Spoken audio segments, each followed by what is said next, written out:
This speaker stopped me dead in my tracks twice. I can't say that about a lot of speakers nowadays, and yet this sub $800 bookshelf did exactly that. Of course, I'm talking about ProJect's new Speakerbox 5 S2.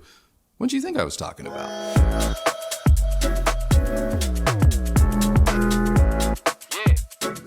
Frankly, I had zero expectations going into this review. I mean, when I think ProJect, I don't think speakers. Turntables, 100%. Speakers, no way.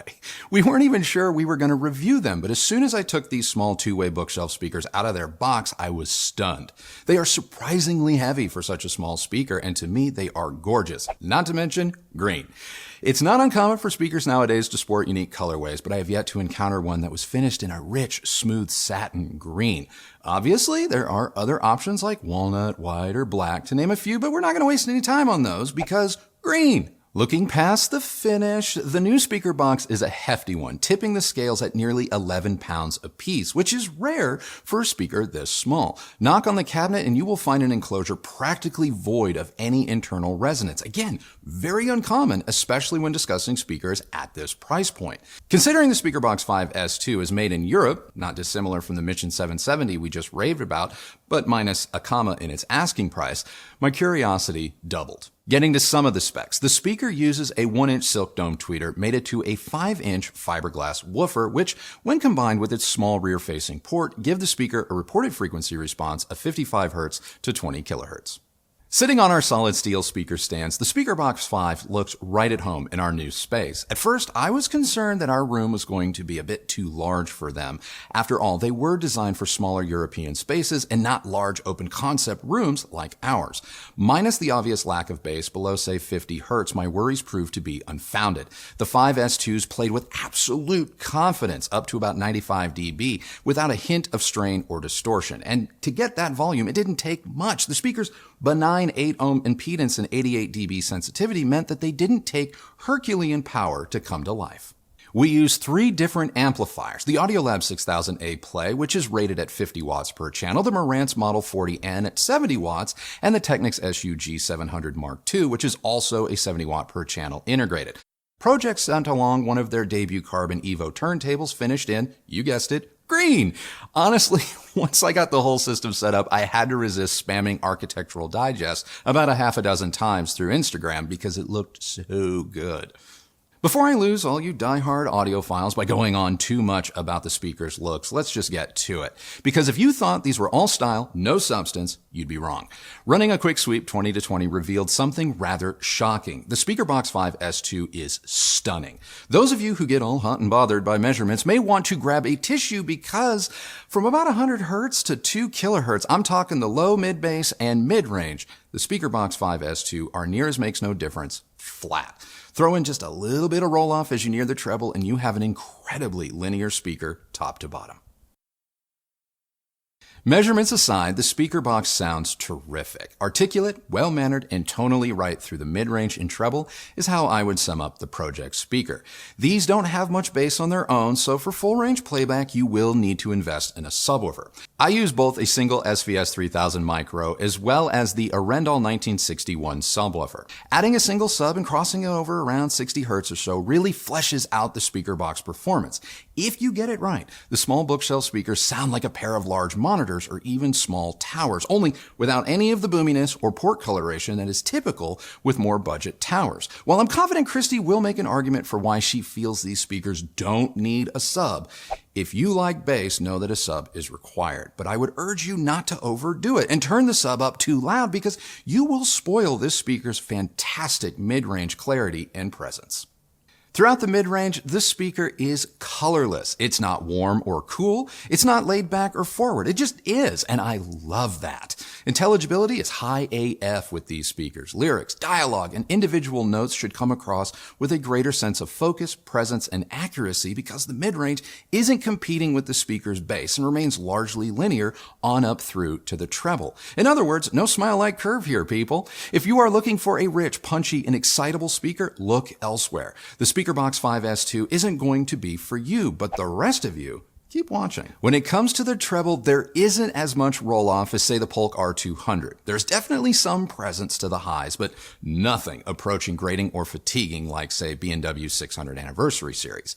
Like the SONUS FABER LUMINA 2s, the Speakerbox tweeter toes that line between airy and extended without crossing over into aggressive territory, though I would consider the LUMINA 2s to be on the brighter side in comparison. But if you're a detail hound, I think you're going to be pretty impressed by what this Silk Dome tweeter can do.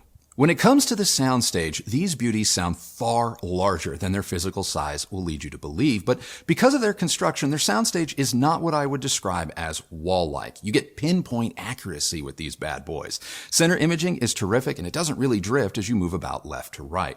Surprising to no one, these speakers can disappear orally within the soundstage in what I can only describe as a holographic and detailed presentation.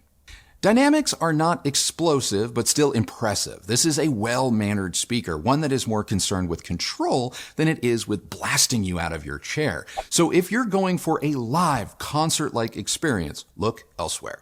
If you want a speaker you can sit back and chill to and occasionally rock out with, grab a pair of the ProJects. The ProJect is incredibly consistent in terms of its performance. Whether you're 3 feet back of its drivers or 13, the listening experience is the same, and for some of you, this is going to be a big selling point. This is the kind of speaker that works great in a small space and can grow with you into a larger one as you move through life, and their construction leads me to believe they're going to last. As far as comparisons go, at just under $800 a pair, the ProJect speakers are likely going to be compared to the new KLIPSCH 600M Mark IIs, POLK Audio's R200s, WHARFEDALE Evo 4.1s, and maybe even the SONUS FABER LUMINA 2s. Good news is, we have spent time with all of them. Starting with the KLIPSCH, I really like what they did with the new 600M Mark IIs and consider them a great buy, especially if you like a livelier presentation with some oomph down low. But from about 80 Hz on up, the Speakerbox is the more neutral and better constructed speaker and worth the added $50 investment. When it comes to the R200s, the POLKs are going to sound fuller, richer, dare I say warmer compared to the ProJects here, but that's only because of the Speakerbox lack of bass. Head to head, I wouldn't be surprised if you think the ProJect sounds lean. It's not, but with almost no boost in the bass, you quickly realize just how bloated a lot of budget speakers are. The R200 is a solid buy and definitely continues to get my endorsement, but I think I may prefer the Speakerbox. WHARFEDALE Evo 4.1 is similar to the ProJect in a lot of ways. Both have exceptional build quality and are leaders in the budget space. Like with the R200, the WHARFEDALE has more bass than the ProJect, though not quite as boosted, which puts it in between the POLK and the Speakerbox. I could be happy with either, but I love the fit and finish of the ProJect, so I'd likely side with it, knowing full well I'm also going to have to invest in a sub. Which brings me to our beloved LUMINA 2s. The Speakerbox may be more linear and perhaps better if you are all about them charts and graphs, but the more open and dynamic sound of the LUMINAs continues to wow me. The LUMINA 2s are livelier without being fatiguing, and that translates to a less reserved or constrained performance. Both are exceptional when it comes to intelligibility, and both work well in small and large spaces alike. If the LUMINA's asking price is a bit too much at $1,100 a pair, give the Speakerbox a look. But if you have a little extra cash, I believe the LUMINA 2 is potentially the better speaker overall. And lastly, despite having pretty much the same name, the Speakerbox 5S2 is not, I repeat, not an update to the Speakerbox. Yeah, I know, it's confusing. I haven't heard that speaker, so all I can say is this. The Speakerbox is or was cheaper, but that's not surprising because it was made in China from different materials and not hand-built in Europe like the Speakerbox 5S2 we're talking about. I doubt the Speakerbox will sound as good as the costlier 5S2 we're reviewing here, but that's all I can really give you. The 5S2 is just an amazing little speaker. I am impressed by its build quality, its finish, and of course, its sound. This is an easy speaker to recommend, especially if you're looking for a bookshelf speaker that is going to sound good at both low and loud volumes, not to mention work in small and not so small spaces. What more is there to say? These speakers just kick ass. So that's it. That is now my take on ProJect's awesome Speakerbox 5S2, but what do you think, Kristi? I love these speakers. I am obsessed with their finish in green, which is my favorite color, by the way. Mm-hmm. It only took them maybe about a year or more to send us the damn ProJect turntable in green. Oh my gosh. Yeah, it was promised a while ago, and it just like a finally lot of arrived. things, they just never show up until, You least expect it. until 2 years after something's come out. But anyway, they look so cool. I love them, and they look amazing paired with the turntable and that Technics amplifier. Oh. Chef's kiss, yeah. Yeah. Look, considering what they've done, and I'm talking about ProJect, at this price point, they are putting a lot of brands who skimp on build quality and finish options on blast, in my opinion. As for which I would choose between these and our Lumina 2s, Okay. I'm honestly not really sure.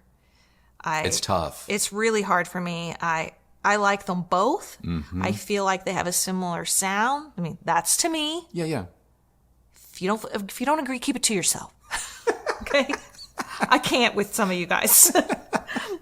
It's a coin flip. Okay. Do I feel like looking at the cool green finish of the ProJects, or do I want something a tad more traditional but modern in the walnut Lumina 2s? As far as other speakers in this class and price point, I'm definitely picking these over the 600M Mark IIs. Okay. Even though I liked them. Yeah, they're fine speakers. They're good. They're very good speakers. Yeah. I just prefer the ProJects, and I'm picking the ProJects again over the R200s and anything from WHARFEDALE not named Linton. Okay, fair enough. Again, it's not that I don't like the R200s. If you own those speakers, You bought great speakers. and you're like, but Christy, you said the R200s were great, and they are. They still are. They are very good speakers, and for a lot of people, they are going to be the type of speaker that you prefer. Yeah. And I can say, here is what I think is better about the R200. It will have, like I say in the review, a little bit more bass presence for some of you. And that in apartments or smaller spaces, it may have enough bass to not need a sub. Or if you have a sub, to be able to turn it off and still enjoy some of that low frequency without angering your neighbors. The R200 will have that. And because it has that, it's going to have that little bit warmer, richer sound, which you may prefer. That may make the R200 the better pick for you. But I'm with you. I'm with you. The way I like things to sound, I believe the Speakerbox 5S2 is the better overall speaker for me. Yeah. And somebody recently in the comments called me to the carpet, and in my opinion, that's what they were doing, about the speaker's room and bass response, and, that reviewers, I think he was talking to me, that, and I'm paraphrasing. Sure. Because this is off the cuff and I didn't plan to talk about this. I believe what he was attempting to imply was that reviewers can get a speaker's bass response wrong when it's really their room that's the issue. Sure. And perhaps that is a factor. I disagree with your comment. I don't think there's anything wrong with our room here or in Austin. Not to say that this room doesn't perform better. It does. Acoustically. Much better. But I still think I have a better understanding about what I like in terms of bass than anyone else does. Well, Just like I wouldn't say to you, like, oh, well, because you prefer this in the bass response, you're wrong. right. But I think one thing that particular comment or poster fails to take a look at, and this happens a lot, is you can say or feel that our current room or even our old room was imperfect. Fine. I actually wouldn't argue with that. Arguably, every room's imperfect unless you are building a room from the ground up with the explicit purpose of acoustics in mind. What those types of posts fail to realize is that every single product that we tested, albeit in an imperfect room, were tested exactly the same way. And so it gives you a baseline. It still allows you to see when a speaker has boosted bass or when it is more anemic. Because in our old room, if we said a product was bright, you can take that to the bank. And if we said that a product wasn't bright or rolled off, that was also actionable information, because our old room in Austin did two things.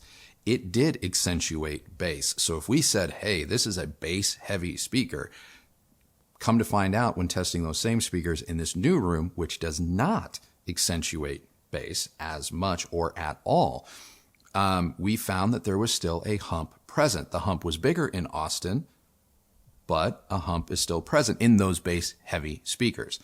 And so it's important to realize that when it comes to reviews, so long as the reviews are taking place in the same space and there is some consistency there in how the conclusions are arrived at, it's still valid information, even if you believe the room to be subpar.